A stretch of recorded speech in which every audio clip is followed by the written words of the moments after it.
안녕하십니까. 오늘은 유화 인물화 웨트 온 웨트 기법에서 터치, 그러니까 블렌딩이 아닌 작은 면들로 인물을 표현하는 기법을 시범 강의하려 합니다. 특히 학습자분들이 캔버스 위에 물감 양을 듬뿍 올리는 것에 두려움이 많죠. 그래서 이 탁한 베이지톤 밑색을 주고 그 밑색이 마르지 않은 상태에서 스케치도 채색도 할 겁니다. 그러면 뭐 어쩔 수 없이 물감을 듬뿍 올리지 않을 수가 없겠죠. 게다가 붓을 세워서 그릴 수도 없죠. 물감이 올라가야 하는데 아무리 부드러운 붓을 써도 물감을 쓸어내리고 아직 마르지 않은 밑색과 블렌딩만 될 테니까요. 자, 그래서 붓을 눕혀서 채색, 아니 거의 미장을 할 수밖에 없을 겁니다. 물론 붓을 눕혀서 미장을 하든 나이프로 미장을 하든 색깔을 어떻게 만드느냐보다 톤을 얼마나 어떻게 줘야 하느냐가 어느 정도 능력치에 올라야 할 거고, 색에 매몰되거나 욕구의 함정에 빠지지 마시고 예쁜 것, 좋은 것, 내 맘에 드는 것, 그런 마시멜로의 달콤함으로부터 내 만족을 지어나시면서, 제가 연필 들어있는 영상을 많이 올렸으니까 스텝과 특히 강조하는 부분 자주 보시길 당부드리겠습니다. 그리고 왜 그러한 스텝과 핵심 사항을 강조하는지도 범민해 보시면서, 그러니까 물감 양을 듬뿍 올리지 못하는 두려움은 내가 톤에 대한 밸런스 감각이 부족하다는 것을 의미합니다. 즉, 밝고 어두운 관계, 각 부분별, 그리고 그림 전체의 빛을 받은 곳과 안 받은 곳의 톤 차이와 변화에 대한 이해와 표현 능력이 부족해서라는 거죠. 이게 정말 어려운 과제고 핵심 중에 핵심입니다. 그러니 이 점 각인하시고 꼭 극복하시길 바라겠습니다. 제가 영상의 두 부분은 원래 속도로 설정해 놨어요. 처음 시작할 때 팔레트에 어떤 색과 어떤 붓을 썼는지와 머리카락 형태를 자료에 따르지 않고 제 자의적으로 변형시킨 부분입니다. 자, 오늘도 역시 제 친구의 실제 이야기로 심리를 풀어볼까 합니다. 서양학과를 졸업한 저 아주 친한 친구인데요. 그 친구 딸이 작년에 미대 입시를 치렀어요. 그리고 친구 딸아이가 아무래도 자신의 진로를 놓고 도중에 갈팡질팡했었다고 하더라고요. 하지만 아주 어릴 적부터 그 친구 딸아이가 미술학원에 다녔고 미술에 어떤 재능이 있어서 그런지 제가 보기엔 기본 능력치는 잡혀 있는 것 같았어요. 내신도 괜찮고, 어쨌든 실기가 조금만 더 받쳐주기만 하면 인서울대학은 충분히 바라볼 수 있겠더라고요. 자, 미술학원에서도 역시 충분히 가능성이 있으니까 인서울을 목표로 실기 지도를 했다고 하더라고요. 그리고 이 친구는 딸아이가 실기 능력이 훨씬 더 좋았을 수도 있는데 도중에 갈팡질팡 했었던 것에 많이 아쉬워하면서 저에게 맥락도 없이 요즘은 선배라는 게 없으니까 문제야, 이런 말을 하더라고요. 그래서 뜬금없이 뭔 선배 얘기냐 물으니까 그 친구의 미대 입시생 시절을 얘기해 주더라고요. 그 친구가 학창시절에 어떤 마음의 동요인지 정확히는 모르겠지만 그 친구도 고등학교 때 대학 입시를 위해서 준비하던 미술을 어느 날 그만두고 싶더랍니다. 그래서 선배에게 사정을 얘기하니까 화를 내면서 너 좀 맞자 그러면서 몽둥이를 들더랍니다. 실제로 예전엔 같은 학교 선배들이 군기 문화가 좀 있었고 운동부, 방송부, 미술부는 좀 가혹했었던 그런 기억이 있어요, 저도. 그리고 그 친구는 아주 배짱 좋게 맞고 그만두겠다 라고 하고 많이는 아니지만 엉덩이를 두세 대 맞았다고 하더라고요, 결국. 그리고 그 때린 선배와 또 다른 선배들이 맥주를 사들고 와가지고 이 친구를 다시 설득했나 봐요. 지금 생각하면 좀 미개하고 문명하지 못하고 뭐 학폭이고 하겠지만 그 시절 학교 문화는 좀 그랬어요. 그 후배 한 명이 뭐라고 선배 여럿 있어 그림도 제쳐두고 달라붙어서 회유를 했던 거예요. 일종의 선배로서 조언 같은 거 했겠죠. 달래줬던 거고요. 본인들도 그런 그만두고 싶은 갈등이 있었지만 이것도 저것도 아닌 중심 없이 갈팡질팡하는 사람이 되지 않으려고 그 버텨온 그 시간이 후배인 제 친구에게 아마 투영됐을 거예요. 이 이야기는 뭐 시비를 가릴 문제로 하는 얘기가 아니니까 90년대 초에 당시 고등학교 2학년인 제 친구의 어린 마음에 집중해 주셨으면 합니다. 어쨌든 이 친구는 선배들의 그런 관심과 어떤 타이름 뭐 이런 거에 다시 미술을 했다고 하는데요. 그 친구에게는 당시 거센 폭풍에 어떻게 꺾이고 쓰러질지 모르는 연약한 자신의 곁에 좀 더 굵은 가지들이 부딪혀서 깨우고 때로는 받쳐주는 그 선배들의 관심에 이제 감동이 있었던 겁니다. 그리고 다시 마음을 잡고 입시 준비에 열중할 수 있었다는 그런 이야기였어요. 한편 저는 선배에 대한 기억이 좀 달라요. 정말이지 존경하지 않을 수 없을 정도로 그림을 아주 잘 그리는 선배님 두 분이 기억나는데, 지금 생각해도 그 선배들만큼 그림을 잘 그리는 고등학생을 다시는 본 적이 없을 만큼 실력자였습니다. 그냥 저에게는 아이돌 같은 거였죠. 그래서 선생님의 지도 설명은 기억이 많지 않지만 그 선배님들에게 궁금해서 물어봤던 것, 그 물음에 답해줬던 것들은 지금까지 모두 기억에 남더라고요. 물론 선배님의 말은 곧 선생님의 설명과 같지만 저에게 분비되는 도파민 양은 동등하지 않았던 것 같습니다. 프랑스 철학자 피에르 부르디에가 세운 아비투스라는 개념이 있어요. 우리말로 하면 유유상종과 가까운데 타인의 행동과 관행을 관찰하고 따라하는 것을 아비투스 획득이라고 합니다. 그러니까 유유상종이 비슷한 사람끼리 서로 영향을 준다 이런 의미니까 거의 같은 의미라고 봐도 되겠죠. 사회적인 우리 인간에게는 누구나 아비투스가 있어요. 그 아비투스 효과를 학습이나 대인관계에 적용하면 제 친구의 선배 이야기는 매우 설득력이 있다고 생각합니다. 그러니까 문화적으로 1, 2년 선후배 관계는 유대감이나 공감대가 아비투스 획득의 좋은 조건 형성인 것이죠. 반면 선생님은 너무 멀리가 있어요. 선생님이 아무리 본인의 어릴 적 경험을 얘기하고 눈높이를 맞추려고 노력하고 세대 공감에 애를 쓴다 해도 학생들이 느끼는 아비투스에서 상대적으로 좀 멀리 있는 거죠. 그렇다면 선배 입장에서 어떤 후배가 잘 모르는 것을 물어봐서 알려주면 시간 낭비나 손해일까요? 자, 그렇지 않습니다. 선배는 자존감이 그만큼 올라가고 쌓입니다. 제 친구를 설득한 선배들은 시간도 소모했고 맥주값도 소모했지만 제 친구가 다시 마음 잡고 회유된 순간 아마 많이 행복했을 거예요. 아마 데미안이 된 기분이었을 거예요. 이 상호적 효과는 고등학교 선배로 예시가 됐지만 나이나 권력 관계보다는 나의 현재를 먼저 경험한 사람, 나이와 상관없이 나보다 진도가 빠른 사람, 그러니까 나의 궁금증과 불안을 더 빠르고 강력하게 공감해 줄 수 있는 사람이 있음은 지속적인 학습에 큰 도움이 되리라 저는 생각합니다. 그런데 그러고 보니까 핵심적인 조건을 빼먹고 일반화할 뻔했네요. 먼저 그런 선배, 그런 후배가 돼야 되겠죠. 성질 더럽고 실력도 없고 무게감도 없는 선배에게 다가갈 후배는 없을 겁니다. 그리고 또 경솔하고 예의 없고 이기적인 후배에게 진심 어린 조언을 주고 싶은 선배도 아마 없을 겁니다. 자, 그럼 아비투스 효과를 잘 이용하시고 좋은 선후배가 되시길 바라겠습니다.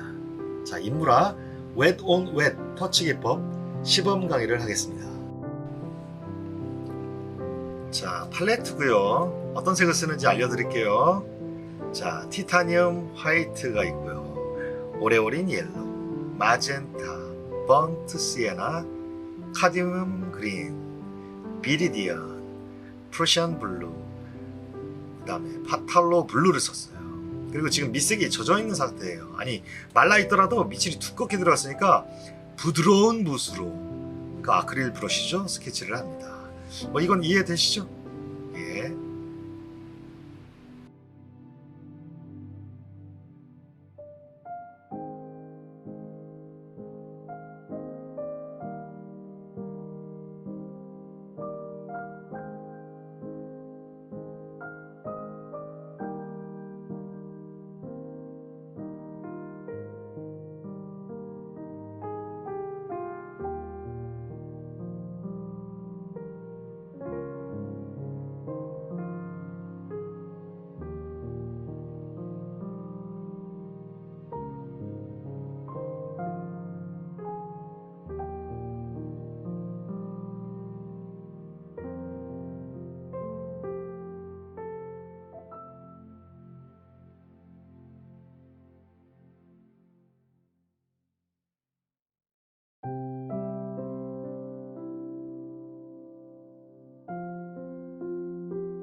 자, 이 부분에서 머리카락을 좀 더 빼주는 게 좋을 것 같아요. 긴 머리카락이 아래로 떨어지면서 직선 형태가 나왔어요. 머리카락은 자연물인데 직선은 자연스러움에 방해가 될 때가 많죠. 그래서 직선을 파괴하는 머리카락 뭉치를 만들어 주려 합니다. 자, 이렇게요. 또 이렇게.